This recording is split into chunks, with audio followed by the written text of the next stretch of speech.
Students, today we are going to discuss composite trapezoidal rule. In the last video, where I have discussed numerical integration using trapezoidal rule, there you have seen that the trapezoidal rule, if you are asked to integrate a function f(x) dx between a to b, then what happens, it can be written as half into b minus a fa plus fb.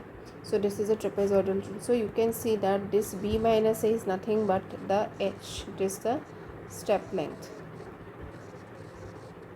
As I have told you, the table goes like this: x, fx. Here you have only two values, and this is fa, this is fb. So this is x0, this is the first term, and this is the last term, so xn. So it is actually x1, so it's x1, but this is can also be written as xn, and this is the fx0, and this is the fxn. Okay, this is the last term, this is the last value of fx, this is the first value of fx. So this thing we can further modify it as like this: so fx0 plus fxn. So same thing, nothing to worry about. Okay. Now composite trapezoidal rule means here you have only one interval. When you go from A to B, it is only one interval. But have you ever seen that if you have suppose you have integration from 1 to 5 fx dx, then you can have so many intervals. Can I do like this? Say 1 to 3. Okay, so 1 to 2 fx dx, I can split the interval, and then it is 2 to 3 fx dx. Fine. Suppose if you have so I have divided into 1, 2 and then 3, so gap is 1. Similarly, if I want suppose integration, it is going from 0 to say 2, so fx dx, so it can be something like this: 0.5 fx dx, then 0.5 to 1 fx dx, then 1 to 1.5 fx dx, plus 1.5 to 2.0 fx dx. So here how many intervals you see? 1, 2, 3, 4. That means we have divided 0 to 0.5, then 1.5, sorry 1.0, then 1.5, then 1. So 1, 2, 3, 4. So we have got 4 intervals.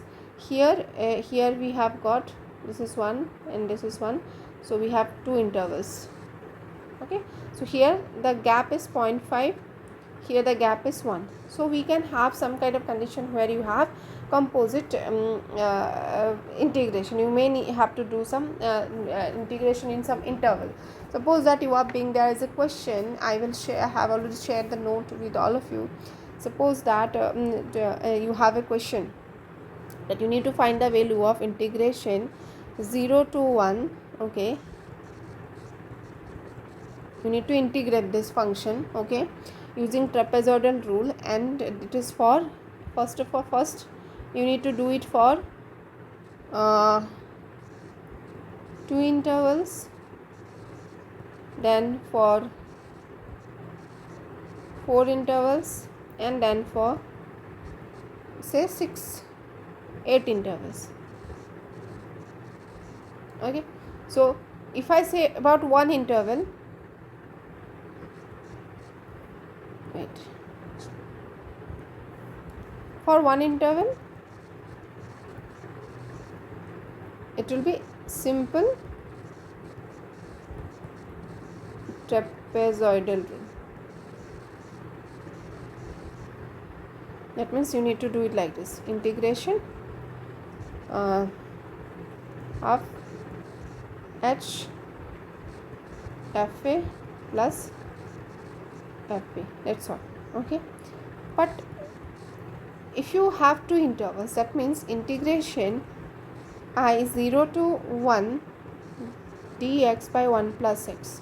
So you want to make it into two intervals, so it will obviously be equal intervals, means 0.5 dx by 1 plus x plus 0.5 to 1 dx by 1 plus x. Here what is the fx value? That is equal to 1 by 1 plus x.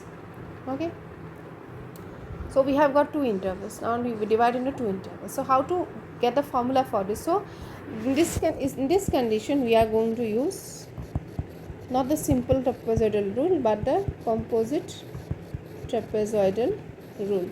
You are not supposed to derive this rule, you are just supposed to use it. So composite trapezoidal rule is written as almost similar 1 by 2 h. Okay, so you remember earlier it was fa plus fb, isn't it? Earlier it looked like this. So I told you that it is nothing but fa is nothing but fx naught first term and fb is nothing but xn last term. Okay, so that's what I said for simple rule. So in trapezoidal rule what will happen, this thing, in addition to these two terms there will be one more term. So there will be some more terms, so that terms we are going to write. Okay, so what is that term? 1 by h fx naught plus 2. So you just need to remember this, no need to derive this relation.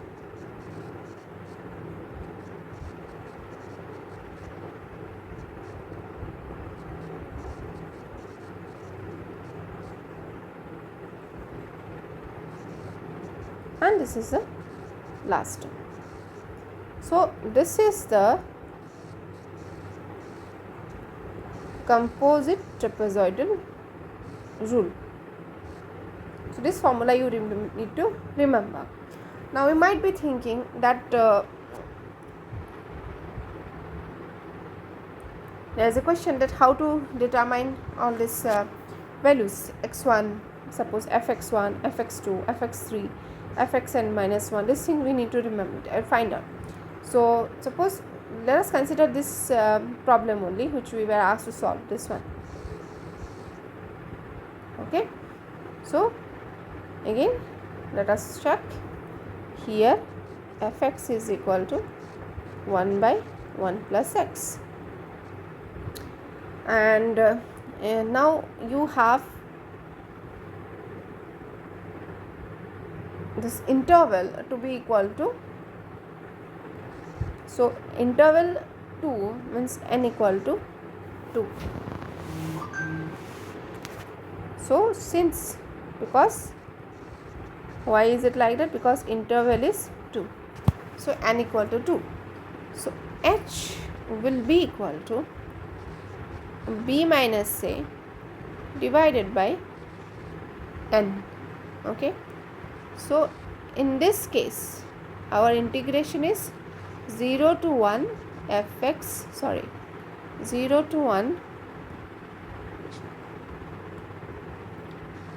dx by 1 plus x. So our a is 0 and b is equal to 1. So what we will do, b equal to 1, a equal to 0, and n interval is 2, so it will be equal to 1 by 2, so it is nothing but 0.5. So in this case what is the step length? 0.5. So step length 0.5 means the interval is going from 0 to 1, to how many steps you need to take? First 0 to 0.5 and then 0.5, again one more 0.5, so it will be 1.0. So it is opened up like that. Okay, so we have if interval is say 4, they are asking that interval is equal to 4, then obviously n means 4, so h will be equal to how much? B minus a by n. So b is nothing but 1, here 0 and it is 4, so 1 by 4 means 0.5, sorry 0.5. 0.25. So that means what interval we have in initially? This one. So we need to divide it into 4 intervals. So 0, what is the step length? 0.25. Then another step 0.25 plus 0.25 means 0.50. Again one more 2.25. So it is 0.75 and then 1.0. So the original is now divided into, so we have 1, 2, 3, 4 intervals. Okay, so in this way we need to solve this problem. Now here you see we have, this is x0, this is x1, this is x2. So using this, fx0 means 1 by 1 plus x0. So fx0 is nothing but 0. So 1 by 1 plus 0 means 1. Similarly, if I ask you what is fx1, so it will be 1 by 1 plus x1 means here 0.5. So it is 1 by 1.5. So similarly, fx2 is equal to 1 by 1 plus x2 means 1. So it is 1 by 2. So you have the values of fx0, then you have fx1, then you have fx2. So easily you can put these values here. fx0 you have, fx1 you have, since fx2 is the last term, so it will come out, and these terms are neglected totally. So I will show you. So for interval 2 n equal to 2, so I will be equal to h. Already what we have got is 0.5. For n equal to 2, h is equal to 0.5. And then we have, what you need to do first of all, write down the first and last term. Okay, that is nothing but fx0 and fx2, and in the middle it will be fx1. So 0.5 divided by 2,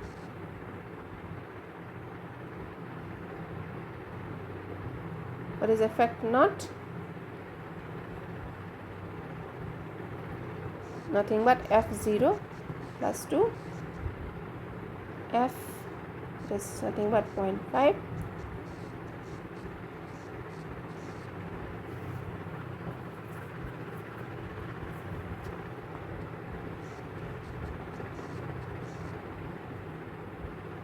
it was 1 by 1 plus 0, then it was 1 by 1 plus 0.5, and it was 1 by 1 plus 1. So it is 0.5 by 2, 1 plus 2 by 1.5 by 1 by 2. So if you solve it, it will come out to be around 0.708334. This is the value of I for n equal to 2. Similarly, for n equal to 4 means 4 intervals, what happened? It went from 0 to 0.25, then 0.50, then 0.75, and then to 1.0. So this is our x0, this is our x1, x2, x3, and this is x4. Okay, so again I is equal to h by 2. Okay, so first term fx0, and what is the last term? fx4, and other things 2 into fx1 plus fx2 plus fx3. So that's a trick. So here for n equal to 4, you remember h was equal to 0.25. So this 0.25 divided by 2, fx0 means f0 plus 2 into f0.25 plus f.50 plus f.75 plus last term is f.10. So 0.25 divided by 2. So it is 1 by 1 plus 0, because fx is nothing but 1 by 1 plus x. 2 into, so 1 by 1 plus 0.25 plus 1 by 1 plus 0.50 plus 1 by 1 plus 0.75. So that's all, and then last is 1 by 1 plus 1. So if you solve this, the answer will come out to be around 0.697024. So this is for 4 intervals.